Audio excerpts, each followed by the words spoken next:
Hola, buenas. El día de hoy vamos a estar haciendo la reseña de un libro que en lo personal es, tiene una historia para mí, por lo menos.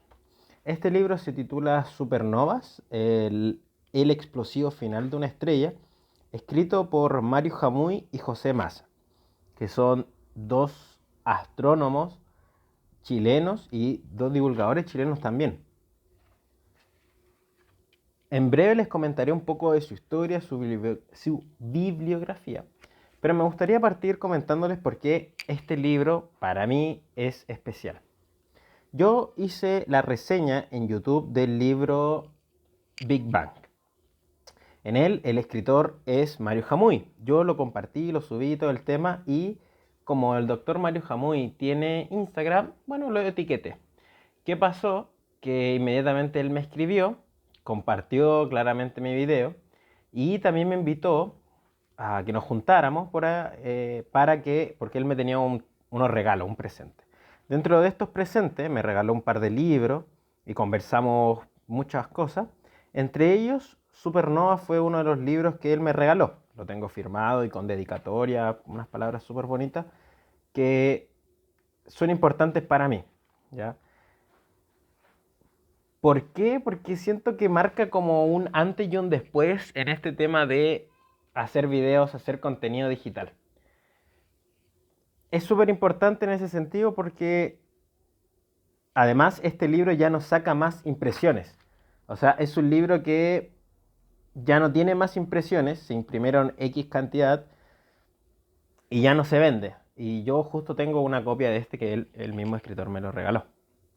Así que me gustaría tener este libro firmado también por José Massa, pero bueno, uno no puede pedir mucho en esta vida. Bueno, hablando de José Massa, bueno, ya hemos hecho algunas bibliografías, ya hemos hecho algunos videos hablando de José María Massa. Quizás haga una bibliografía en algún futuro.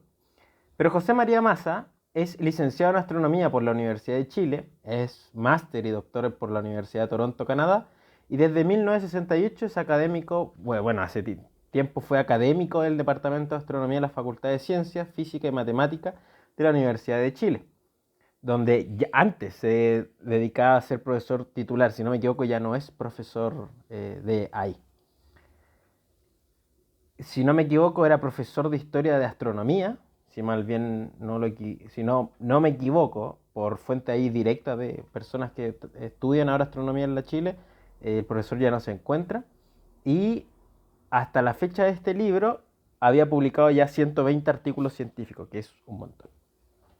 Claramente nosotros conocemos al profe Massa porque se dedica a hacer divulgación científica, ya sea a través de textos o de temas de charlas. Ya el profesor ya tiene su cierta edad y nosotros ya bien sabemos que, y yo lo he comentado, que los libros del profe Massa realmente no son de una calidad de redacción muy buena, son bastante bien complejos.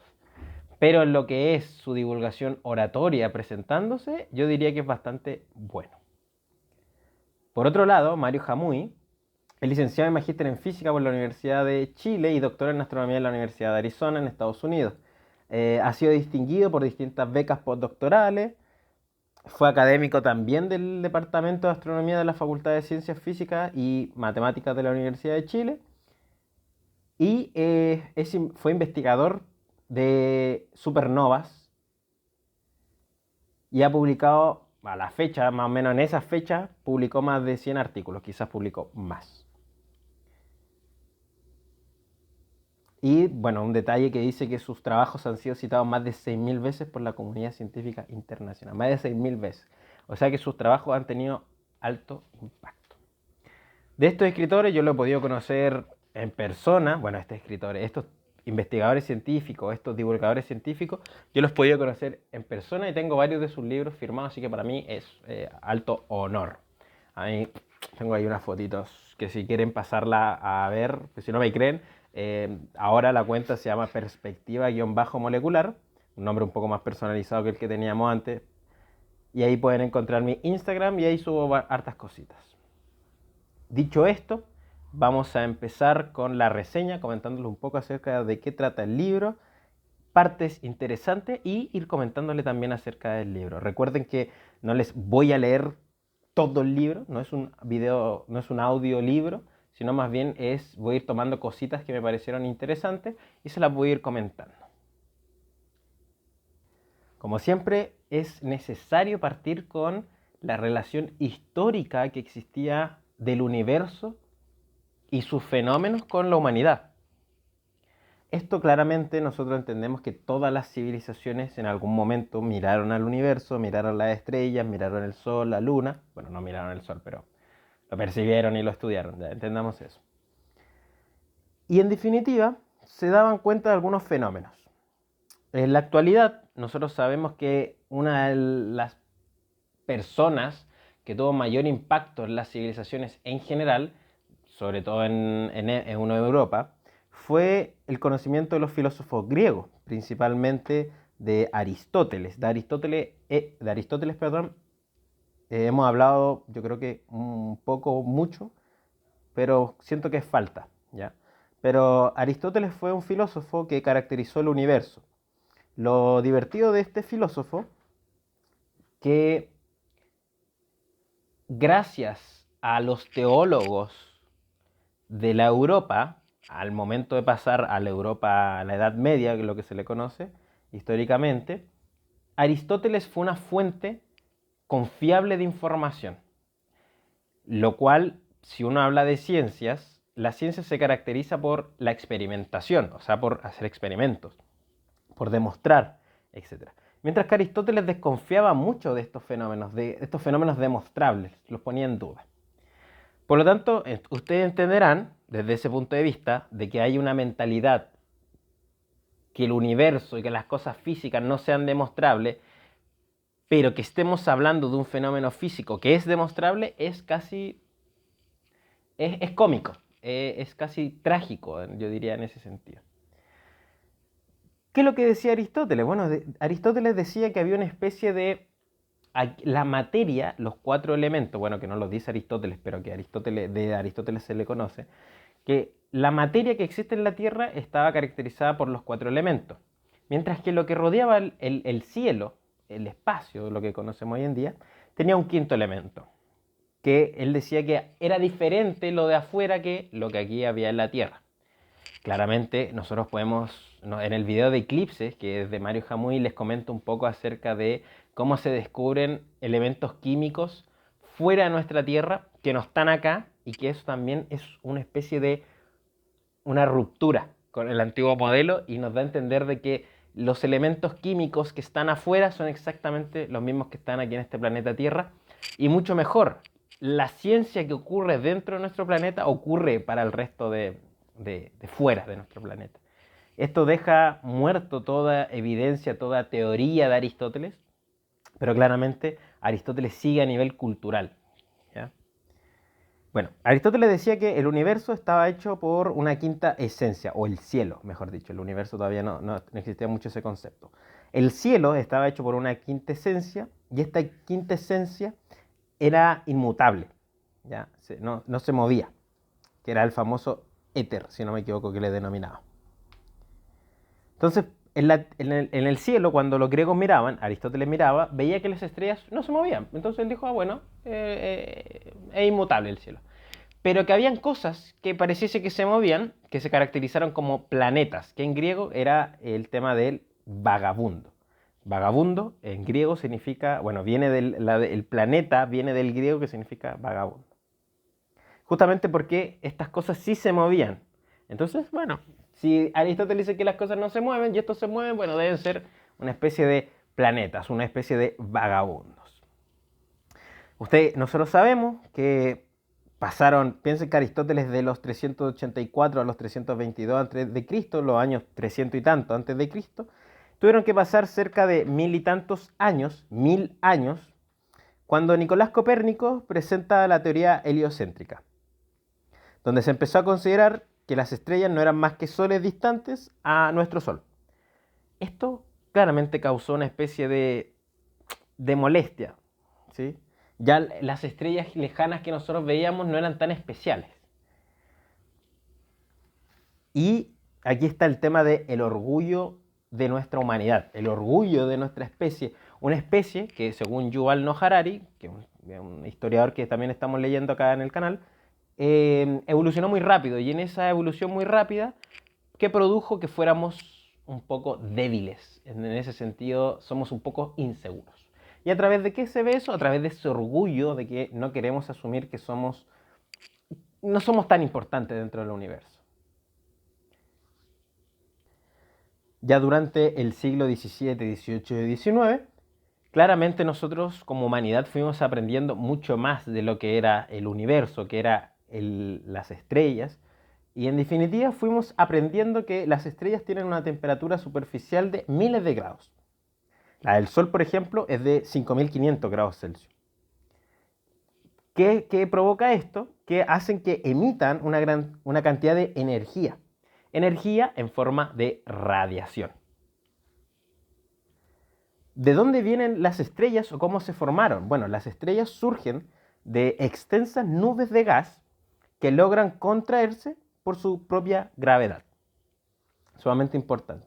Por lo tanto, se considera que una estrella ha nacido, entre comillas, cuando se enciende en su núcleo las reacciones nucleares por las cuales los átomos de hidrógeno se fusionan para producir átomos de helio. O sea que una estrella es una especie de maquinaria, entendámoslo así, maquinaria cósmica que está haciendo reacciones nucleares.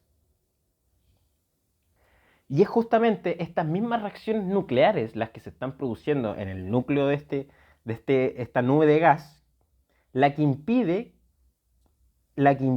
que esta estrella colapse y se desplome bajo su misma gravedad. O sea, están en constante equilibrio entre las reacciones nucleares y las fuerzas que liberan esta y la fuerza de gravedad que está tirando a estos gases hacia el núcleo, ¿ya? Justamente, algunas estrellas pueden llegar a terminar sus vidas perdiendo este equilibrio, claramente perdiendo esta síntesis o esta nucleosíntesis de partículas de hidrógeno a helio. Cuando se pierde esto, la gravedad o la fuerza de gravedad gana. Cuando esta estrella muere, algunas estrellas terminan su vida y explotan de forma violenta, liberando a altísimas velocidades el material que había fabricado en su interior durante millones de años. Y en los días posteriores a su muerte, la estrella llega a brillar por algunas semanas, tanto como la suma de decenas de miles de millones de estrellas. Este fenómeno de la muerte de una estrella y la explosión, por así decirlo, esta liberación, este brillo, es lo que los astrónomos denominan una supernova. La energía liberada alcanza típicamente el equivalente a la cantidad de 10 elevado a la 28 millones de toneladas de dinamita. ¿Qué quiere decir 10 elevado a la 28? Es un 10 y 28 ceros. ¿Ya? Es un 1,0000 y así 28 veces.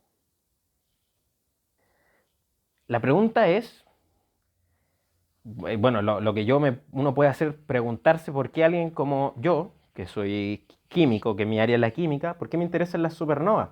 Y es justamente porque dentro de la explosión de una estrella, de una supernova, para que no entendamos ahora, liberan núcleos atómicos que han sido fabricados, aquí el libro dice cocinados a fuego lento, durante toda la vida de la estrella. O sea, la estrella está haciendo reacciones nucleares constantemente, pero estos átomos no es que salgan disparados, porque a fin de cuentas, como son átomos muy pesados, la gravedad los tira al centro. Necesitan que explote, que ocurra una supernova para que tengamos estos núcleos atómicos formados.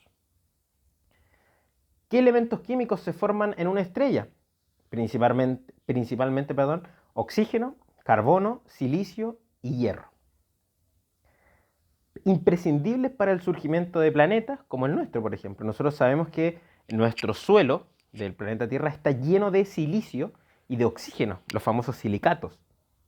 Como también nosotros sabemos que la materia orgánica de nuestro planeta, que proviene de entes inorgánicos como el carbón, etc., los organismos vivos provienen de carbono y mezclas de carbono-oxígeno.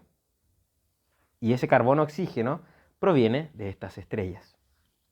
El hierro, por ejemplo, el cual es parte de la famosa hemoglobina, viene de una estrella, de una supernova. Se estima que se produce una explosión de supernova por cada segundo en el universo, o sea que es muchísimo. Justamente que su luminosidad sea enorme permite que en la actualidad se hayan descifrado, se hayan identificado varias supernovas a través del tiempo. Con esta introducción acerca de dónde vienen qué son las supernovas, vamos al primer capítulo del libro, el cual para mí, siempre el primer capítulo debo admitir que es el más interesante, porque es la parte como más histórica, entonces me gusta. Primer capítulo, las supernovas a través de la historia.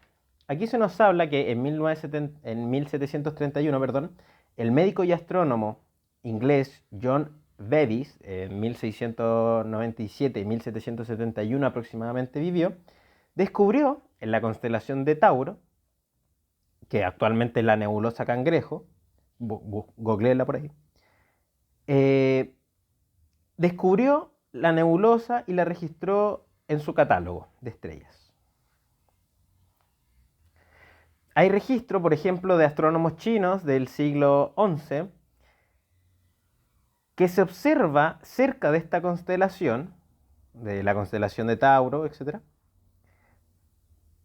una nueva estrella muy brillante, a la cual después con el tiempo se le denominó como una nova, que en latín quiere decir nueva estrella, que llegó a ser 4 veces más brillante que el planeta Venus, lo que la hizo visible incluso durante el día por 3 semanas.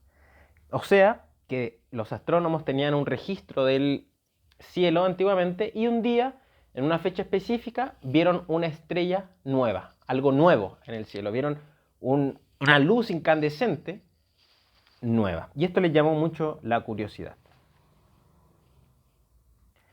Por muy chistoso que sea, de estos registros, como se le acaba de comentar, de estos registros solo tenemos registro de parte de otras civilizaciones que no sean la civilización europea.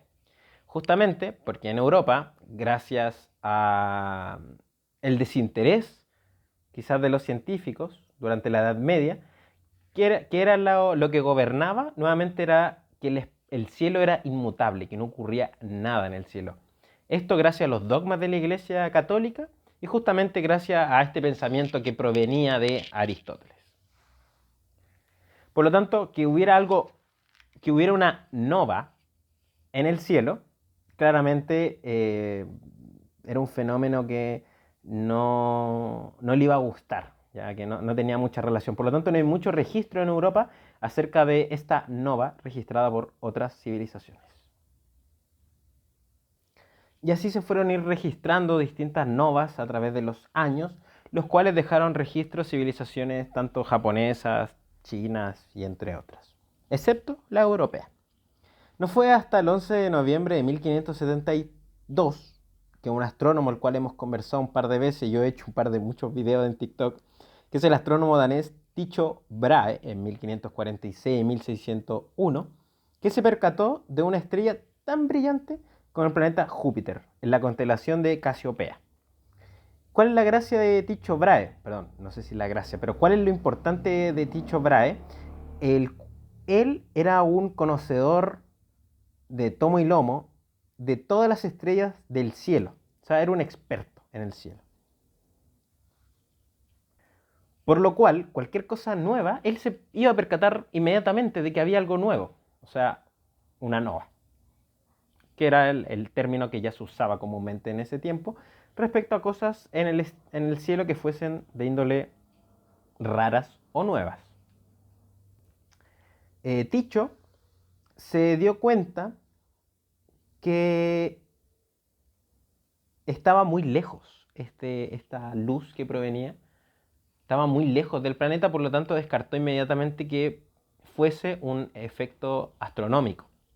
O sea, perdón, un efecto meteorológico, perdón.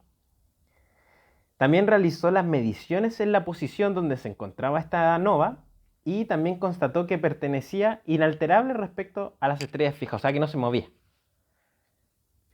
Bajo diferentes cálculos y diferentes relaciones llegó a la conclusión de que esta nova podría estar más lejos que el Sol, claramente. Lo chistoso de esto es que pudo calcular que estaba incluso más lejano que las estrellas. Claramente, estos descubrimientos, estos cálculos estaban en contra de esta especie de verdad oficial que se entregaba tanto gracias a la Iglesia Católica, pero siempre recordar que eran conocimientos y eran dogmas que Aristóteles había explicado. Ya después, con el tiempo, después vamos a ver. Aristóteles para mí es un filósofo de los más entretenidos, el que más me gusta, yo diría.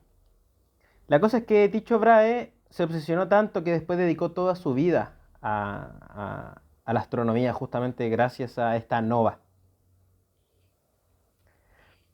Claramente Tycho Brahe no fue el descubridor de las novas, sino que había sido otra persona que fue Wolfgang Schüler en Alemania. Pero Tycho Brahe era un crack, o sea, era muy bueno midiendo, muy bueno en las observaciones, muy bueno en el área matemática. Por lo tanto, él fue el que se quedó con el nombre de la nova que se llama, que tiene su nombre, o sea, es una nova que se llama Tycho Brahe. Entiéndase que estas novas, esta explosión de una estrellita, eran visibles a ojo humano. Todavía no se inventaba el telescopio. Entonces, la nova, por ejemplo, hubo una nova en 1604 que se descubrió solo 5 años antes de la invención del telescopio. O sea, ya había registro de las novas, pero eran a ojo, a pulso. O sea, eran tan brillantes que se podían ver en la noche y se podían hacer cálculos respecto a la visión simplemente, no con un telescopio formalmente como hoy día los tenemos. Después cuando se empezaron a producir telescopios en masa, de mayor apertura, de mejor mecánica, los radiotelescopios, etc., claramente después buscar novas fue algo del día a día. Después todo el rato se podían descubrir novas. De hecho, las novas son tan importantes que fue la nova de 1885, descubierta por Hardwick, jugó un papel súper importante sobre la distancia y la naturaleza de las nebulosas. Ustedes entenderán que antiguamente se pensaba que nuestra galaxia era la única, nuevamente el tema del orgullo estaba ahí, por lo tanto era bien difícil poder explicar que existieran otras galaxias, justamente como la nebulosa Andrómeda, por ejemplo. Por lo tanto, cuando se descubrió que hubo una nova en la nebulosa Andrómeda, fue como tuvieron que explicar por qué, si la nebulosa Andrómeda estaba dentro de nuestra galaxia, por qué no tenía la misma intensidad que las otras novas, y si la nebulosa Andrómeda está afuera y la nova claramente ocurrió en esa galaxia, daba los cálculos para poder explicar que la nova fue lejos de nuestra galaxia y fue en otra galaxia. Por lo tanto, una nova fue el dictamen que pudo explicar que existían otras galaxias.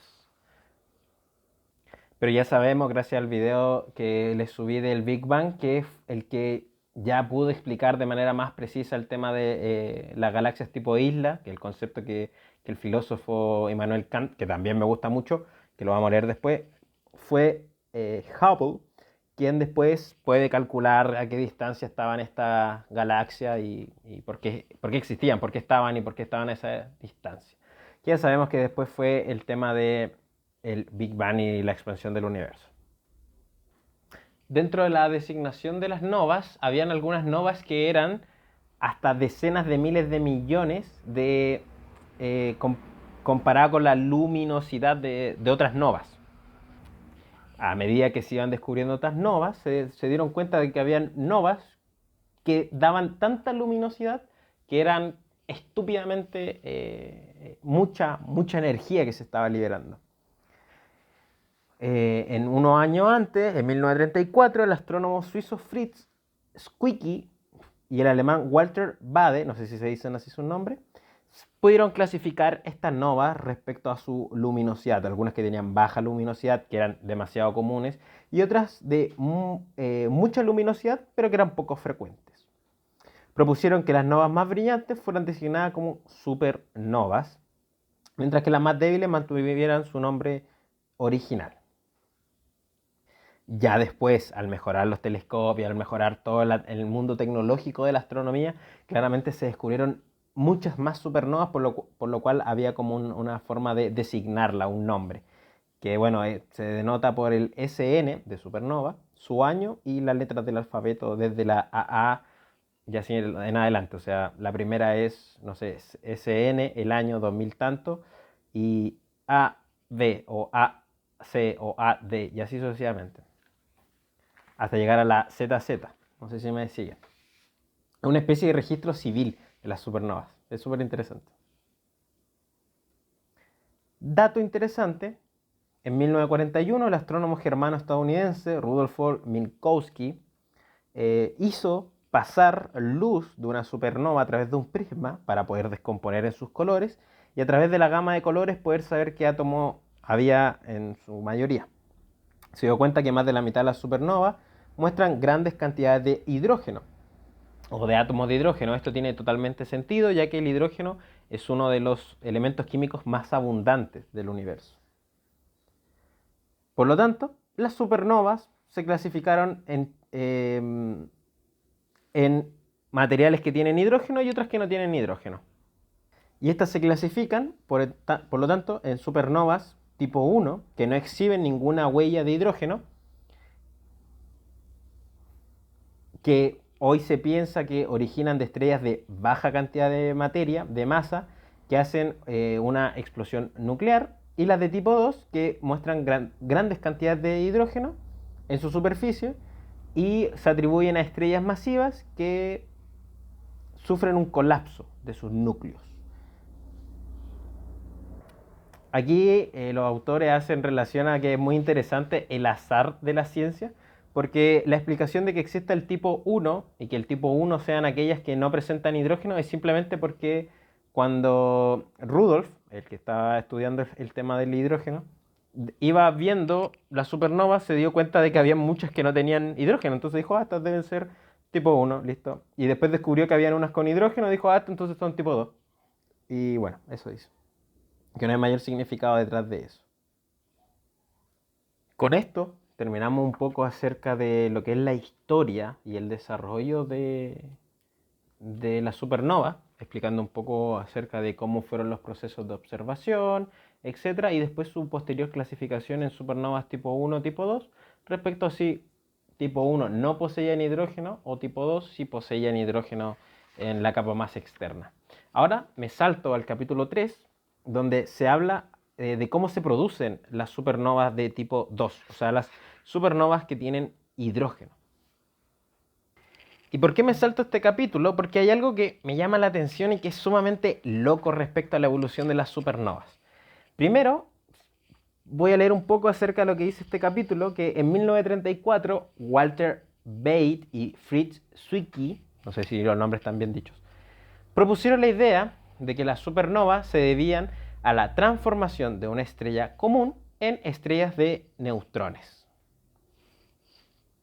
La pregunta acá es, ¿qué son las estrellas de neutrones? En términos simples, como este no es un video de estrellas de neutrones, o sea, no es un podcast de estrellas de neutrones, una estrella de neutrones es un remanente estelar resultante de un colapso gravitacional de una estrella supergigante masiva y después de agotar el combustible en su núcleo y explotar como una supernova de tipo 2. O sea, es un remanente de una supernova de tipo 2. Como su nombre lo indica, estas estrellas están compuestas principalmente de neutrones, más otro tipo de partículas, tanto en su corteza sólida de hierro como en su interior, que pueden contener protones, electrones, piones o kaones, que son otras partículas. Aquí la gracia está en que cuando se propuso esta teoría de Walter Baade y Fritz Zwicky de que las supernovas se transformaban o se debiesen transformar en estrellas de neutrones, que es justamente es una teoría moderna de las supernovas de tipo 2, estos dos científicos plantearon esta idea cuando todavía no se conocían, uno, los mecanismos de generación de energía de cómo funciona la evolución de las estrellas. O sea, todavía no se sabía cómo funcionaba todo ese proceso de estrella y ellos lo propusieron. Y aún más que establecieron todo esto 2 años antes del descubrimiento del neutrón como partícula atómica fundamental. Que esto ya sabemos que fue por James Chadwick en el 74, o sea, en el 32, perdón. Esto es sumamente loco, o sea, proponen un mecanismo sin saber nada antes. O sea, es una idea sumamente loca, un poco al azar, pero sumamente interesante. Aquí voy a empezar a leer un poco para ser más preciso.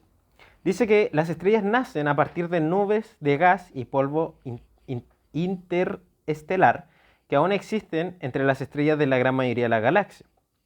Las nubes se contraen por la acción de la fuerza gravitatoria que ella ejerce sobre sus propios átomos y moléculas.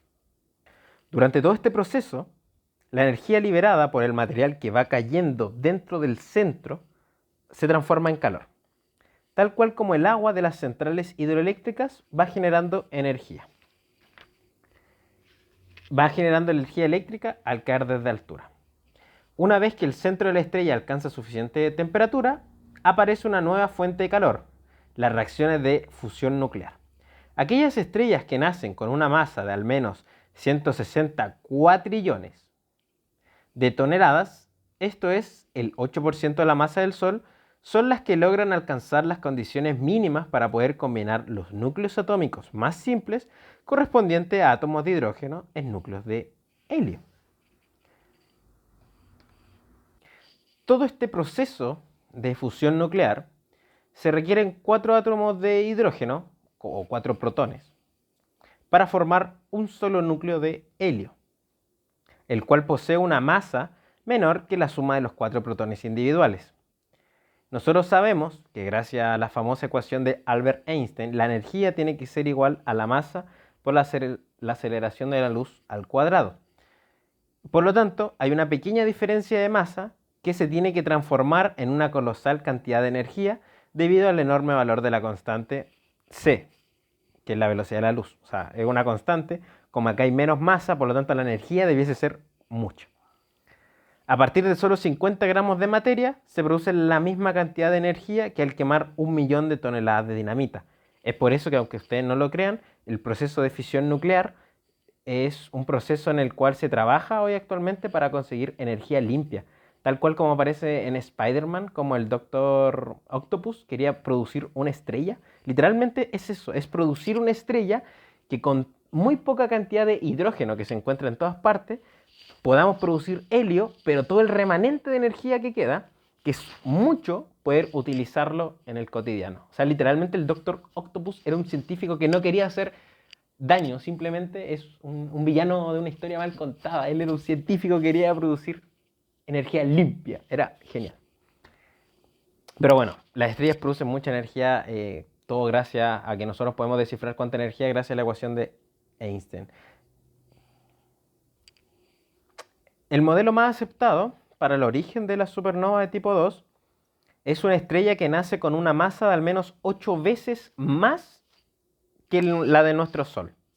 Una estrella de este tipo quema combustible nuclear bastante más rápido que el Sol. O sea, si soy más grande, tengo más materia, bueno, voy a quemar más materia más rápidamente.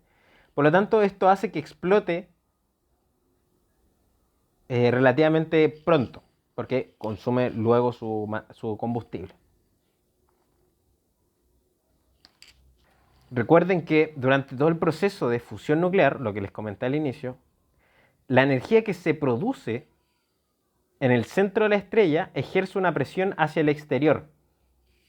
Va ejerciendo una presión hacia el exterior, lo que evita que la estrella se desintegre gracias a la atracción gravitacional que todos los átomos ejercen entre sí. Así, lo que produce una fuerza neta hacia el centro. Las estrellas comunes logran mantener un equilibrio entre presión y gravedad siempre que tengan una fuente de energía en sus núcleos. Cuando se agotan los átomos de hidrógeno en el centro de la estrella, lo que ocurre en unas pocas decenas de millones de años para una estrella de 8 masas solares y el núcleo está formado por solo helio. Este se contrae debido a la ausencia de energía nuclear.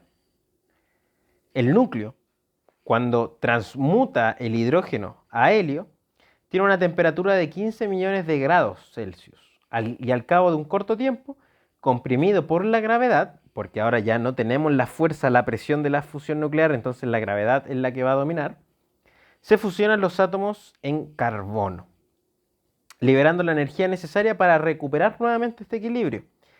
3 átomos de helio se funden en uno de carbono, en un choque triple.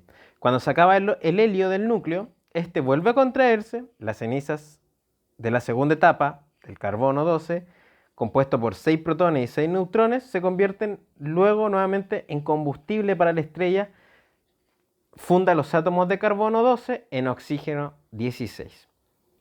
Posteriormente, el oxígeno capta un núcleo de helio y se convierte en neón. Luego de la combustión del oxígeno, el núcleo comienza a producir átomos de magnesio y de silicio. Cuando se acaba el oxígeno, los átomos de silicio inmediatamente se convierten en hierro. Finalmente, la estrella consiste en un núcleo de hierro, alrededor del cual hay capas compuestas por las cenizas de las etapas previas a la combustión: silicio, neón, oxígeno, carbono y helio, todas las posteriores. Hay aún una capa gruesa de hidrógeno que nunca llegó a quemarse. La estrella adquiere entonces una estructura similar a la de una cebolla, donde cada capa, donde vamos a tener el núcleo, donde en ese núcleo está el núcleo de hierro que ya dijimos, después va a haber un silicio, una capa de neón, una capa de oxígeno, una capa de carbono, después una capa de helio y después una capa gigantesca de puro hidrógeno. El problema está que el hierro es uno de los núcleos atómicos más estables de la naturaleza, por lo tanto ya no se puede usar como combustible para ir fusionándose y formar otros elementos para ir fusionándose en definitiva. Por lo tanto, la estrella pierde su fuente central de energía que mantenía este equilibrio y peor aún, los fotones, que son las partículas responsables de transportar energía en forma de luz. Estas chocan tan violentamente con los átomos que comienzan a desintegrarlos. Este proceso consume energía y hace caer la presión, con lo cual la concentración del núcleo se acelera, los protones que constituyen los núcleos de los átomos comienzan a capturar electrones libres para producir neutrones. Hasta ese momento los electrones eran los mayores responsables de mantener la presión y el equilibrio, o sea, soportan toda la estrella. Desaparecen los electrones. La estrella pierde el último antagonista frente a la gravedad y la contracción del núcleo prosigue rápidamente sin contrapeso. Esta catastrófica implosión se denomina un colapso gravitacional. En solo segundos, el núcleo de la estrella, que había vivido por millones y millones de años, se desploma desde un tamaño equivalente al de la Tierra, aquel de una ciudad de unos 20 kilómetros a unos cuartos de velocidad de la luz, y alcanza concentraciones de materia o densidades mayores que aquellas en los núcleos atómicos. Claramente este colapso gravitacional no dura para siempre, ya que la repulsión de los neutrones ayuda a restituir el equilibrio con la gravedad. O sea, llega un punto. El resultado es la formación de una aglomeración de neutrones muy compacta que corresponde a la famosa estrella de neutrones. Esta estrella de neutrones tiene una masa entre 1 o 2 veces más que la del Sol, pero todo el material contenido en esta esfera de apenas unos pocos kilómetros de diámetro está toda llena de neutrones ahora. Ahora, el colapso del núcleo ocurre tan rápido que las partes más externas de esta estrella no logran enterarse ni participar en el desplome de su núcleo. Las capas que estaban inmediatamente alrededor de este, antes del colapso, comienzan a caer hacia el centro. Pero poco a poco, Andar se encuentra con un viento huracanado que transporta gran parte de la energía liberada durante el colapso. La cantidad de energía liberada es tan grande como aquella producida por todas las estrellas y galaxias del universo en un solo segundo. Este viento está constituido por neutrinos, que se liberan cuando los protones han capturado a los electrones para formar neutrones. Estos neutrinos no les gusta interactuar mucho con los átomos, pero en condiciones excepcionales de alta densidad de la materia, los neutrinos sí logran empujar la materia hacia el exterior. La energía de los neutrinos es tan grande que un modesto 1% de esta se traspase a la envoltura de la estrella para que las capas que rodean el núcleo logren obtener el impulso necesario para hacer rebotar todas las envolturas de las estrellas hacia el exterior a grandes velocidades. Esto que provoca que gracias a los neutrinos, la muerte de la estrella se produce un espectacular cataclismo, el cual nosotros llamamos supernova de tipo 2.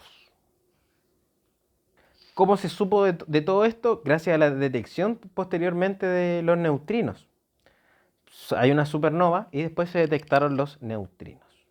Justamente como los neutrinos no interaccionan con la materia y cada cosa que nos hacemos los seres humanos está relacionada con materia, es sumamente difícil detectar neutrinos.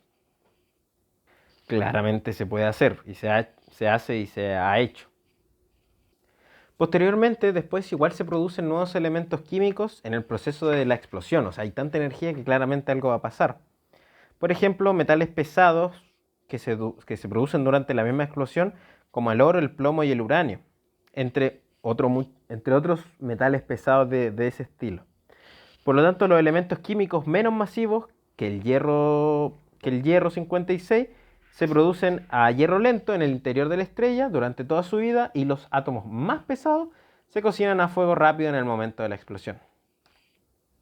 Y así empieza el ciclo, como nuevamente hay hidrógeno en el medio, este hidrógeno en algún momento se va a empezar a juntar por la fuerza de gravedad, va a empezar a formar nuevamente una nueva estrella y así sucesivamente durante todos los millones de años del universo y se forma y así se va enriqueciendo el universo de otros elementos químicos a través de estas supernovas. Gracias a las supernovas nosotros tenemos elementos químicos enriquecedores.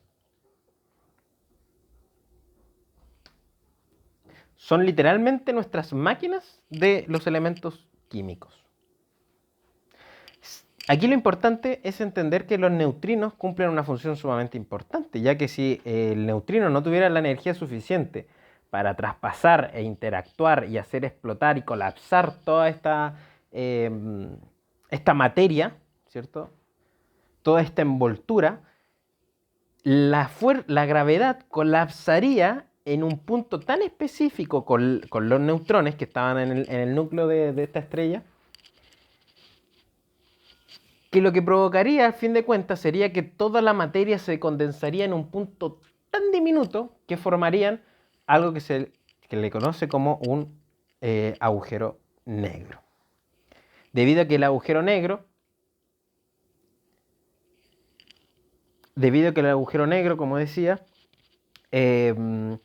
perturba tanto el campo gravitatorio, perdón, que impide que incluso la luz pueda salir de ellos. Con estos dos con estos dos capítulos, y que quedan otros más, o sea, no vimos cómo se producen las supernovas de tipo 1, etc. Los dejo totalmente invitados a que estudien acerca de las supernovas, que son fenómenos sumamente interesantes. ¿Por qué no leo los demás? Porque en definitiva son como un poco más de detalles, un poco más de precisión. Después, por ejemplo, habla del Big Bang y la formación y la nucleosíntesis de elementos químicos. Y eso ya lo habíamos revisado en el libro de Big Bang, que ustedes lo pueden encontrar en mi canal de YouTube, que lo pueden encontrar aquí en el podcast igualmente y que lo pueden encontrar en algunos posts que he subido a Instagram en perspectiva-molecular. Entonces, se me hace súper innecesario volver a comentarlo porque ya lo hemos dicho. Aquí lo interesante de la supernova, y lo que a mí me gusta, es poder entender que gracias a estos procesos de la estrella y este colapso de la estrella, es que los elementos químicos de nuestro planeta están. O sea, literalmente la famosa frase, somos polvo de estrella, no está porque sí. O sea, es justamente como la materia no se crea ni se destruye, los átomos de hidrógenos que recorren su cuerpo provienen de una estrella. Los átomos de carbono que recorren cada parte de su cuerpo en algún momento estuvieron en un colapso de una estrella de neutrones. En lo personal, eso se me hace súper denso de manejar, es súper denso de digerir. Cada átomo ha estado ahí, en una estrella. Con esto me despido, espero que les haya gustado esta reseña, así que cualquier cosa, cualquier consulta, van a Instagram, me escriben, yo se la respondo con gusto. Espero que estén bien. Chao, chao.